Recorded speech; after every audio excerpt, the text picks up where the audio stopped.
Frog, rise! Torpedo, rise! Rising hopper! A jump to the sky turns to a rider kick. Salut à tous, ici le Playmaker, et aujourd'hui on se retrouve pour la review des épisodes 22 et 23 des Beyblade Burst Gachi. Souvenez-vous, dans le dernier épisode, les Victories ont reçu une lettre d'invitation, un mail d'invitation, c'est pareil, de la part de la WBBA. En fait, Amane et Drum ont été sélectionnés pour participer à un tout nouvel événement, la Battle Journey. Un tournoi assez sympa qui se déroule sur une île 100% aménagée par la WBBA, donc c'est l'occasion de retrouver les meilleurs des meilleurs, à savoir le Monarque, l'Ermite, Anakin Skywalker et la Tsundere. Mais étrangement, il n'y a pas Lodin ni Joe, alors qu'ils ont fini dans le top 4 du Bay Carnival. Merci scénario. Et les vainqueurs de tout ce petit monde aura le droit d'affronter le seul et l'unique champion du monde, Akaba Aiga. Et pour ceux qui ne le savent pas, il est le personnage principal de la saison 3, et accessoirement, je déteste ce personnage.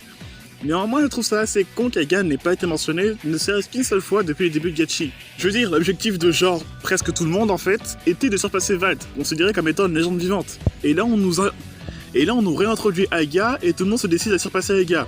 On est sur un changement d'objectif assez soudain, j'ai l'impression, après ce n'est que mon avis. Donc, les règles de cette Battle Journey sont très simples. L'île est divisée en 18 zones, avec chacun un thème différent. Le cirque, la plage, les ruines antiques, et j'en passe. Chaque blader va lancer un dé, avancer et affronter les autres participants qui s'y trouvent. Et les perdants seront disqualifiés. Le concept est identique au jeu de la franchise Mario Party, et comme le dit Tango, il faut avoir du talent et de la chance. C'est délicat, ça Mario Party DS, qui m'aura fait péter les câbles tant l'aléatoire du jeu est totalement éclaté au sol. Je suis très bon au mini-jeu, mais je me faisais toujours carotte par les ordinateurs du jeu, et ce, à chaque tour. S'il y a bien un jeu qui m'aura fait péter les plombs étant plus jeune, c'est bien celui-là. Sans compter l'astre noir et les maîtres de Sinnoh. Évidemment, Drum et sa chance légendaire tombent sur le chiffre 1. Et le monarque. Ça, quel plaisir. Bon, la première manche, rien de bien ouf. Grand Dragon versus Dread Bahamut, et Bahamut gagne un point. On a l'occasion de voir le Dread Crash, un coup spécial identique au Shield de Crash, ou bouclier éjecteur en VF, de Wild Wyvern, de la saison 1. Ce qui est logique puisque les deux possèdent le même driver. Après une discussion avec Dragon et une animation très stylée, Drum parvient à trouver le point faible de Bahamut avec ses propres moyens, sans pour autant copier Delta, puisqu'il sait que Delta a battu Blint précédemment. Et ça aurait été un peu compliqué de recopier Delta en soi, vu le gimmick de Diabolos. Et Diabolos en soi d'ailleurs. Dragon trouve le point faible de Bahamut qui se situe au milieu. Et donc il parvient à faire éclater Bahamut en accédant une nouvelle fois au Gold Turbo. Alors je ne peux pas vous montrer le combat parce que les droits d'auteur me guettent, mais c'est assez stylé. Après, j'aime beaucoup le monarque, mais ça me surprenne pas qu'il ait perdu.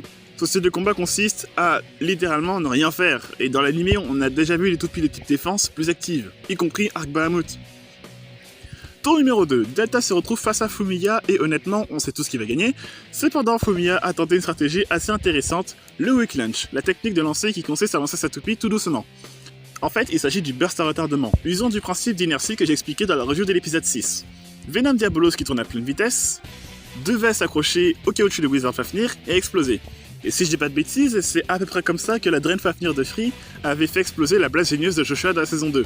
Sauf que Delta n'est pas con, son driver va faire accélérer Fafnir, et avec le coup spécial, le Bullet Impact, Fafnir va exploser et tomber dans l'eau. Je vais être honnête, à ce moment-là j'ai insulté Delta, parce que ça m'a rappelé le combat entre Julian et Masamune dans le manga Metal Master, pour ceux qui l'ont lu. Suite à ça, on a un flashback très intéressant sur Fumiya et Ichika plus jeune. Tous deux admiratifs dans un combat Beyblade de Free de la Hoya et sa guest Fafnir. Oui, c'est un caméo. Et j'étais agréablement surpris de voir que les scénaristes prenaient encore la peine de développer la relation entre ces deux personnages. Généralement, j'aime beaucoup les histoires qui parlent de la famille ou des frères et sœurs, comme Fairy Tail ou FMA Brotherhood. Mais certaines licences en abusent et si on devient chiant et répétitif. Meilleur exemple, Inazuma Eleven. C'est presque une bonne chose que la série se termine en fait. Après, le flashback possède une légère incohérence temporelle, puisque Fumiya et Ichika sont beaucoup trop jeunes par rapport à la temporalité du flashback. Je veux dire, on sait que Chose se déroule seulement 1 an avant le début de Gachi, là on dirait qu'ils ont 4 ans de moins, c'est pas logique. Enfin bref, comme d'habitude, on est sur des épisodes assez qualitatifs, surtout au niveau animation, je m'attendais pas du tout à voir ça pour un premier combat d'un tournoi, les finales ça va donner quoi? Et dans le prochain épisode, il semblerait que Delta fasse encore des siennes. Mais on verra ça dans la prochaine vidéo. Allez, c'était Playmaker, et je vous dis à la prochaine!